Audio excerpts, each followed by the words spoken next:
Unón, eskerrik asko, Joseba. Vamos a arrancar esta jornada, el que por supuesto agradezco la asistencia no solamente de los ponentes que hemos invitado de fuera, sino también, por supuesto, a los asistentes que han madrugado para venir aquí y enterarse de algo más de esto tan a veces ignoto como es el concierto económico.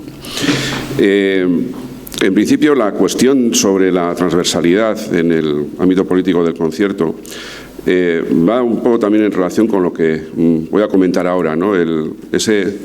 Esa doble perspectiva que a veces se tiene del concierto como una solución política a un problema técnico, a un problema inmediato después de una guerra civil, o una solución técnica a un problema político también inmediato después de esa guerra civil.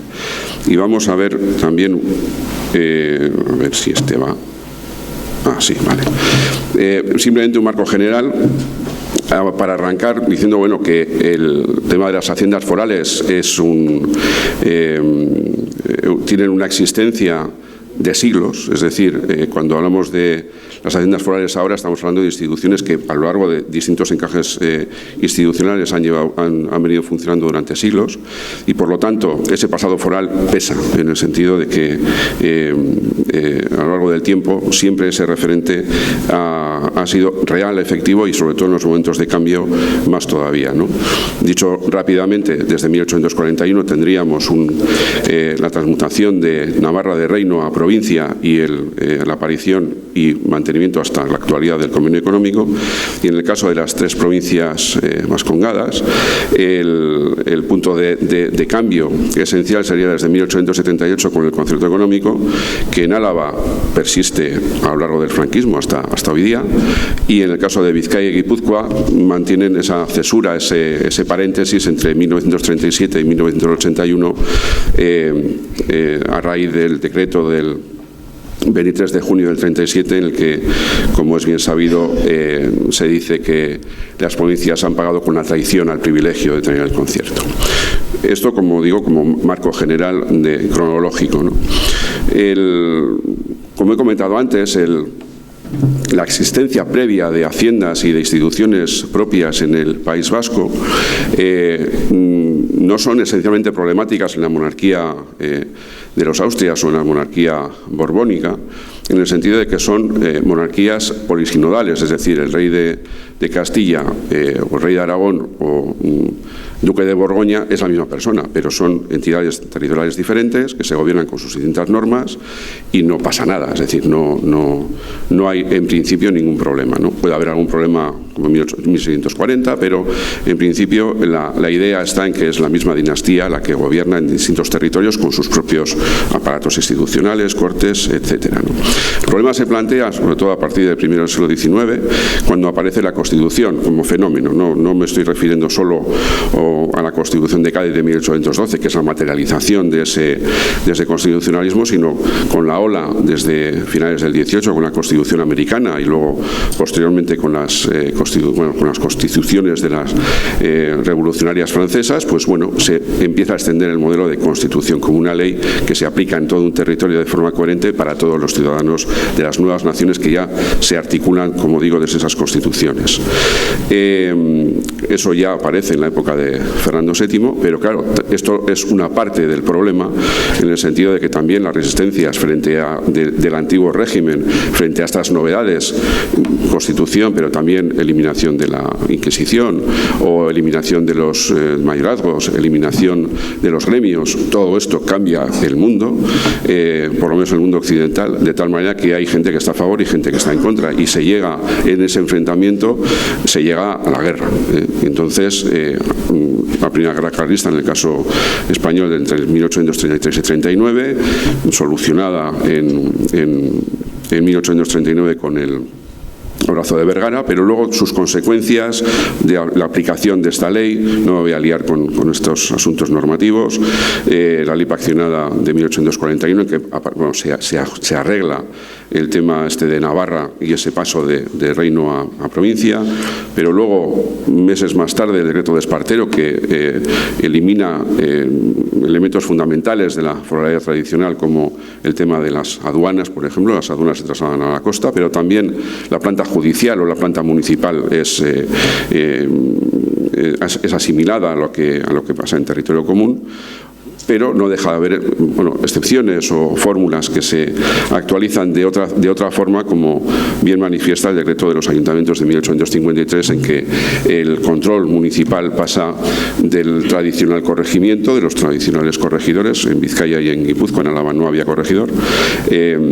De tal manera que, como digo, el control sobre cuentas, presupuestos, personal municipal va a descansar desde 1853, como digo, en las entidades, en las diputaciones forales, ¿no? Pero bueno, no hay que olvidar que el punto de inflexión, cuando ya realmente se ve la necesidad de encajar de forma real, efectiva, la foralidad, los fueros, no me estoy refiriendo solamente a la letra del Fuero Nuevo de Vizcaya de 1526, sino todo el complejo de foralidad en ese nuevo ámbito constitucional que también había tenido su devenir, es al final de la última guerra carlista, de la tercera guerra carlista, desde 1876. Bien, no me voy, como digo, a liar mucho con el tema de las leyes, pero sí es importante destacar cómo ya desde abril de 1876 se está cociendo lo que va a ser la ley de 21 de julio, y lo más importante es que en 2 artículos ya se dice claramente que hay una obligación de pagar impuestos, lo mismo que en el resto del Estado, pero que se autoriza al Gobierno, aunque luego tenga que dar cuenta a las Cortes, con audiencia a las provincias, si lo juzga oportuno, de las reformas que el antiguo régimen foral exijan, y que esas modificaciones se pueden hacer ajustándolo a las circunstancias locales. En principio, no es una ley realmente abolitoria en el sentido estricto del término, porque no elimina las instituciones forales. Las juntas generales y las diputaciones forales siguen funcionando. Por lo tanto, sí establece 2 novedades muy importantes: el fin de la exención militar y el fin de la exención fiscal, por lo menos en lo formal. Pero ya hay algunos elementos, como ese ajuste a las circunstancias locales, a esa posibilidad que tiene el Gobierno de hacerlo, dando cuenta en su momento a las Cortes, e incluso también la exención de pago de impuestos durante 10 años a las poblaciones vascongadas afectadas por la guerra, porque la guerra es una guerra civil entre liberales y carlistas, y hay liberales que han defendido con las armas en la mano, literalmente, la causa de Alfonso XII. Por lo tanto, a estos no se les va a castigar de forma doble perder su negocio y además tener que pagar nuevos impuestos cuando han defendido, como digo, la causa de Alfonso XII. Bien, esa sería una parte de la cuestión, ¿no? Aquí se empieza a plantear ya, como veremos, el tema de ajuste, el tema político, ¿no? Es decir, bueno, ¿cómo vamos a recaudar impuestos en un sitio en el que no sabemos cuánto se puede, ni cómo se puede recaudar, ni además sabemos el efecto que puede tener esta recaudación? La gente, eso de pagar impuestos lo lleva generalmente mal, ¿no? Entonces, no es algo popular pagar impuestos. Entonces, es un problema el establecer de hoy a mañana un sistema impositivo común en el resto del Estado, pero aquí no se aplicaba. Por lo tanto, ya se empieza a plantear los primeros problemas materializados en la necesidad de establecer un primer cupo. Ahora vamos a ver esto de los cupos cómo funcionaba, solo por la contribución territorial, utilizando además un argumento diciendo curioso, ¿no? En el sentido de decir, bueno, como hay que empezar a recaudar impuestos y como en las provincias están acostumbrados a la contribución territorial, pues no cuesta nada ponerla a cobro. Claro, las diputaciones, ya la de Vizcaya se había disuelto en mayo del 77 porque se negaba a cumplir la ley de 21 de julio, pero ya las diputaciones de Álava y de Guipúzcoa sí que se niegan en redondo a pagar nada por una contribución territorial que realmente no se recaudaba ni en Álava ni en Guipúzcoa. Por lo tanto, esa disolución de las Diputaciones y Juntas Generales de Álava y de Guipúzcoa trae como consecuencia que en diciembre del 77, con nuevas corporaciones, se tengan que ver cómo se va a hacer esto, cómo se encaja una cosa con la otra. Bien, por lo tanto tenemos un problema político, cumplir con una obligación constitucional o hacer cumplir una obligación constitucional del pago de impuestos de acuerdo con la ley de 21 de julio, pero también un problema técnico inmediato, es decir, cómo recaudan impuestos a provincias sin base estadística propia, porque el Estado, el Ministerio de Hacienda no tenía ninguna estadística, ninguna encuesta para saber qué ni cuánto se podía recaudar, de cara a un primer cupo, porque hay que tener en cuenta que entonces los ejercicios económicos no eran de enero a diciembre, eran de junio a julio. Entonces estaban preparándose el presupuesto del año 1878-79, que empezaba el 1 de julio del 78. Antes de esa fecha había que hacer algo. Bien, un punto importante. Hasta 1876 hay guerra civil. Estos son auxiliares bilbaínos, estos son comerciantes, son tenderos, que han estado, como se ve, defendiendo con un fusil en la mano la causa de Alfonso XII. Entonces, claro, cuando dicen que todos los vascos son carlistas, estos dicen no, porque a los carlistas me han querido matar a mí y yo he tenido que matar carlistas delante del ayuntamiento, de donde ahora está el ayuntamiento. Y eso es muy reciente en ese momento, es decir, los líderes de las diputaciones saben perfectamente lo que es la guerra porque la han vivido. Pero claro, ¿cómo se recaudaban impuestos en la época? Vale, pues se quiere recaudar impuestos, pero ¿cómo? ¿De qué vivía el Estado? Eso es simplemente una muestra del presupuesto del año 79-80, que se listan las contribuciones por inmuebles, cultivo y ganadería, tantos millones, industrial y comercio, tantos millones. Bien. Entonces se supone que parte de eso tenía que recaudarse en el País Vasco. Esos son los impuestos directos, pero luego también había impuestos indirectos, consumos, aduanas, en fin. Y vamos a fijarnos en un impuesto, en un arbitrio sobre la sal, que en total tenía que resultar una recaudación de unos 70 y tantos millones de pesetas. Pero claro, ¿esto luego cómo se recaudaba? Pues lo que se recaudaba es haciendo un cupo provincial. Aquí vemos como sorprendentemente aparece Álava como primera de la lista. Y entonces ese arbitrio, ese impuesto sobre la sal se repartía por provincias, capital de provincia, municipios, total de la provincia, tanto. Y luego dentro de cada provincia se repartía por los ayuntamientos. Ya está, o sea, hay que pagar tanto, se reparte entre las provincias y luego dentro de cada provincia, entre los ayuntamientos para que dé la suma. Es fácil. A veces no tanto, porque hay algunos pueblos que protestan, ¿no? Se resisten porque dicen que son pobres, ¿no? Eso es un recurso que establece el Ayuntamiento de Arruero, en Cantabria, diciendo que el citado pueblo no tienen sus habitantes apenas cubriendo sus carnes con harapientos trajes que inspiran lástima y compasión a cuantos pasan por la localidad, añadiendo que el municipio no cuenta absolutamente con ninguna circunstancia favorable. Es decir, manifestación de pobreza, reclaman, se hace un informe en el Consejo de Estado diciendo que no, que tienen que pagar 5 pesetas por habitante, son tantos habitantes, total, tanto, y no hay que darle más vueltas, ¿no? Entonces, encontramos muchas reclamaciones de estas aduciendo la pobreza, la falta o que la langosta ha arrasado con la cosecha, en fin, cantidad de recursos que eso es extraño que se acepten a la hora de pagar impuestos, porque como digo, el sistema es un sistema de cupo, reparto provincial y dentro de cada provincia por cada ayuntamiento. Bien. Pero eso, ¿cómo se hace? De hecho, si nos fijamos en los cupos que se señalan por las distintas contribuciones, esto es un dato de 1907, pero bueno, por la contribución territorial se hacía lo mismo de una forma más compleja, han pasado los años, y entonces tenemos que dentro de la contribución territorial había 3 elementos. La urbana, lo que conocemos ahora como IBI, pero luego también había una contribución dentro de esa contribución de inmuebles, cultivo y ganadería por la rústica y por la pecuaria, por la explotación agrícola y por el ganado. Y entonces se hacía lo mismo, se repartía entre las provincias por secciones y luego además se establecía un cupo del tanto por ciento en función de la riqueza e incluso un recargo para el pago de atenciones de educación, es decir, la educación se financiaba en parte sobre lo que se recaudaba por la riqueza rústica y pecuaria. Bueno, si seguimos al final, aquí ya la lista empieza por Albacete, no por Álava. Aquí ya se ve que efectivamente hay un cambio importante, porque aquí los cupos empiezan por Albacete. Pero Álava está, lo que pasa es que está al final, está abajo. Y entonces están Álava, Guipúzcoa, Vizcaya y Navarra, las provincias concertadas, con un cupo que es igual al que está concertado. Esto no se recaudaba así.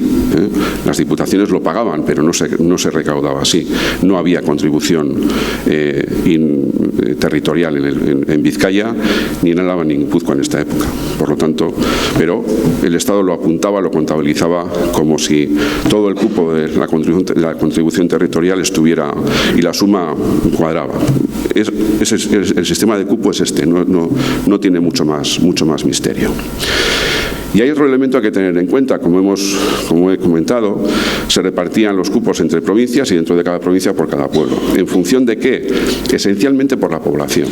Y hay un punto que se suele olvidar, que estamos hablando de las puertas de la industrialización, es decir, Vizcaya, Álava y Guipúzcoa eran provincias pequeñas y siguen siéndolo, pero además es que eran poco pobladas. De hecho, Álava era la única provincia española que tenía menos de 100.000 habitantes.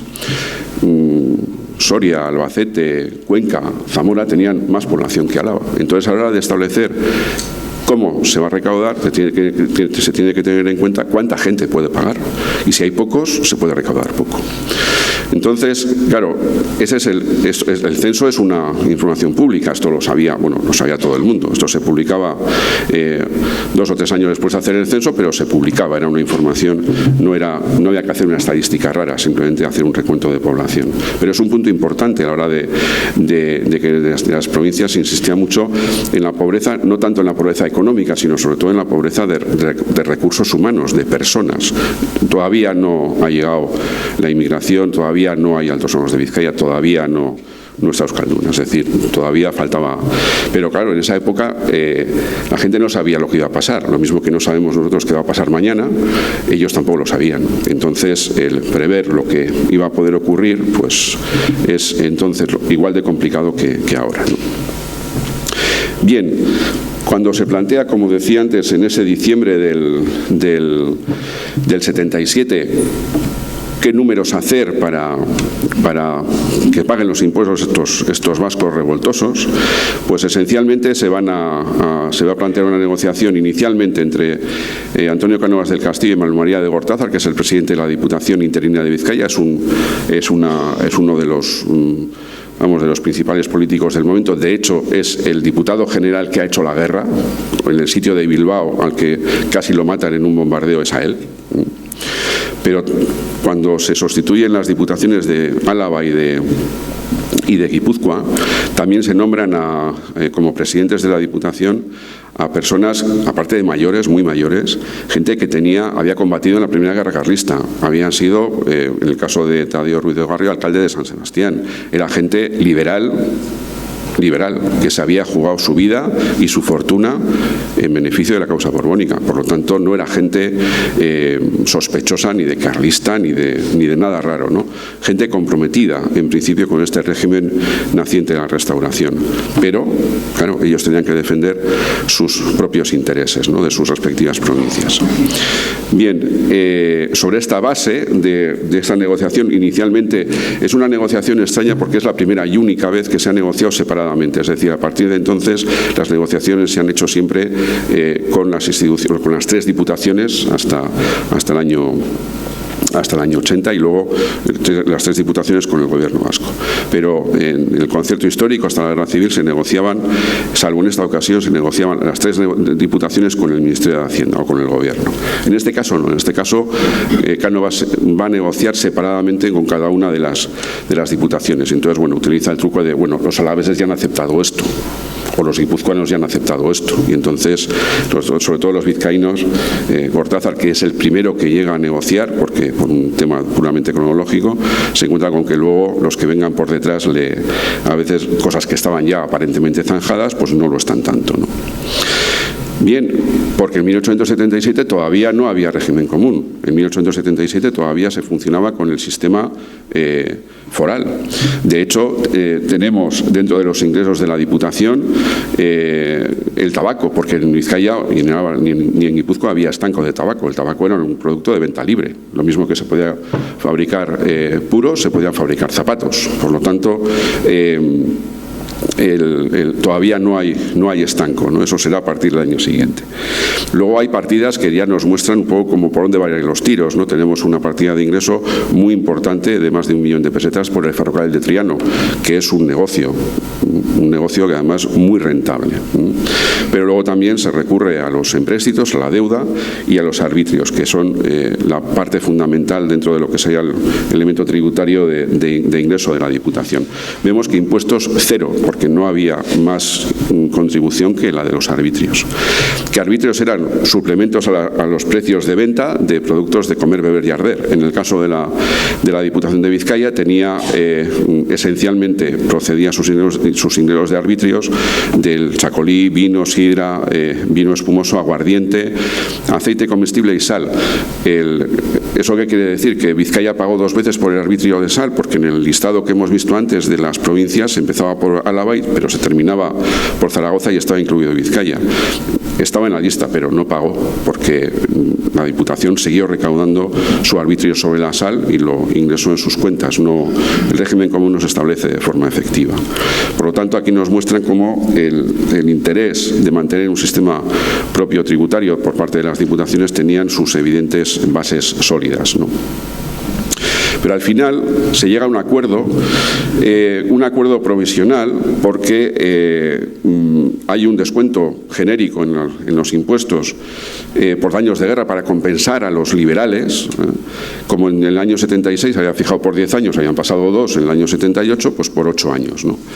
Esto de las exenciones a los liberales tiene su historia, ¿no? Porque en el 76 se dice que se van a eximir a las poblaciones y todas las poblaciones son liberales.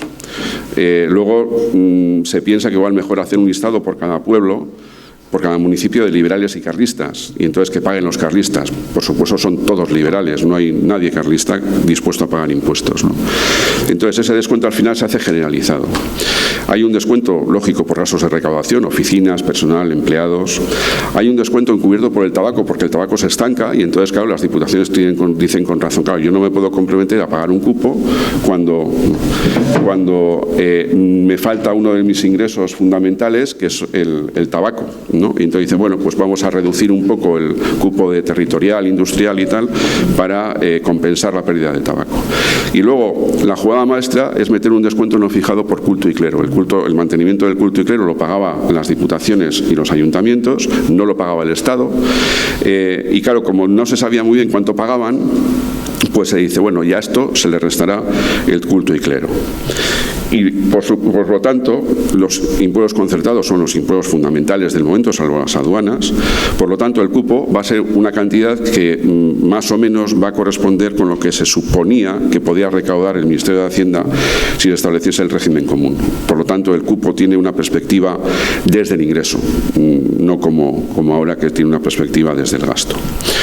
Y bueno, pues establecen las cantidades de tal manera que, bueno, pues la contribución territorial, industrial, derechos reales, papel sellado, etcétera, etcétera, con sus descuentos, ¿no?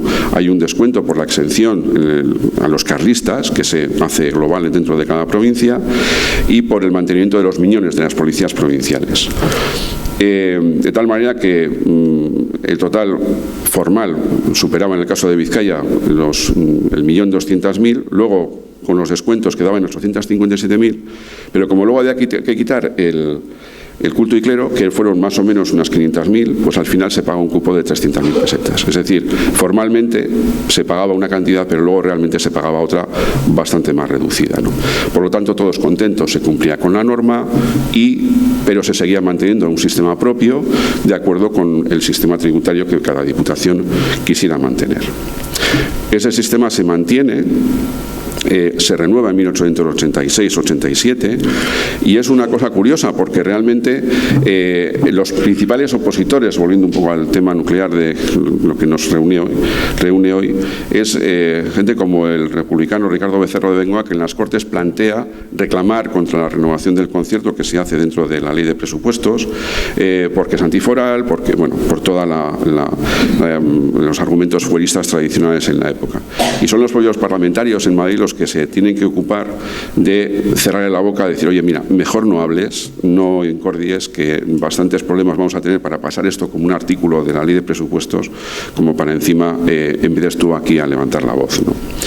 Hubo más gente que estuvo en contra inicialmente del concierto. Uno de ellos, Sabino Arana, que en el año 94, en la siguiente reforma del concierto, llama traidor a Víctor Chávarri, que ha ido mendigando por Madrid pidiendo un cupo pequeño, pero se sigue renovando. En el año 98 como un donativo, se ajusta con la reforma de Fernández Villaverde en 1900, en 1906 porque termina el plazo, cada vez se hace más largo, pero acaba en algún momento, y luego en el año 25 en un doble proceso debido a la quiebra del crédito de la Unión Minera de un banco y luego también por el final del plazo. Pero como decía, yendo al asunto de la transversalidad política, incluso gente como Indalecio Prieto, como socialista, que no estaban muy por la labor en el concierto, alrededor de 1906, son muy críticos, ¿no? No tanto del concierto como de las manifestaciones del concierto en el sentido de la acusación de que los ricos no pagan, solo se pagan arbitrios y eso perjudica a las rentas más bajas, etcétera. Bueno, pues al final también Indalecio Prieto pues termina dentro sobre todo en las puertas de la Guerra Civil, negociando con Aguirre e incorporando al Estatuto plenamente el concierto económico. Es decir, se produce también un cambio de opinión a lo largo del tiempo dentro del socialismo vizcaíno. Rápidamente, la conclusión, ¿qué pasó? Pues que pasó que al final el Estado en Vizcaya sobre todo obtenía ingresos de las aduanas, lo mismo que antes, el cupo era un 14% de los ingresos totales, pero al final el resto de los impuestos se recaudaban en cantidades mínimas, cédulas personales un 1%, el consumo de los coloniales un 7%, las minas un 2% nada más, cuando ya en el año 93 las minas están funcionando a toda marcha, pero la recaudación del Estado por minas es muy pequeña. También tiene su peculiaridad la recaudación del impuesto de las minas, del impuesto del mineral, pero vamos, no es el momento aquí de explicar por qué se recaudaba tan poco. Al final, como digo, el concierto va variando, va evolucionando a más cupo, más impuestos concertados, o al revés, a más impuestos concertados, más cupo. El dinero que se paga de cupo va aumentando, lógicamente, pero se va adaptando a las circunstancias cambiantes del mundo institucional y también económico y las modas tributarias que a lo largo de las décadas van sucediéndose, de tal manera que a la altura de 1900 hay que establecer un primer punto de conexión, ahora muy de moda con el acuerdo reciente, en el que ya se establece bajo qué condiciones una administración tributaria va a recaudar un impuesto o no. En este caso es la tarifa tercera de utilidades, lo que conocemos ahora como impuesto de sociedades, y según dónde facture y desde qué fecha, el punto es la fecha de fundación de la empresa, pues va a pagar impuestos a una hacienda o a otra. En definitiva, respondiendo a la pregunta de solución política a un problema técnico o solución técnica a un problema político, por los dos. Es una solución técnica que se resguarda, que se alberga en una forma de solución política, una negociación entre representantes de las diputaciones y del gobierno que llegan a una solución intermedia. No se establece el régimen común, no se mantiene el régimen foral, se hace una especie como de mix, de combinado, de tal manera que las diputaciones siguen recaudando lo mismo de la misma manera. El Estado puede decir que recauda porque en la lista, como hemos visto, en la lista de los cupos ya viene, aunque sea abajo, pero viene el País Vasco y por lo tanto el elemento formal se cumple. Y bueno, y sin más y agradeciendo por supuesto su asistencia, pues muchas gracias.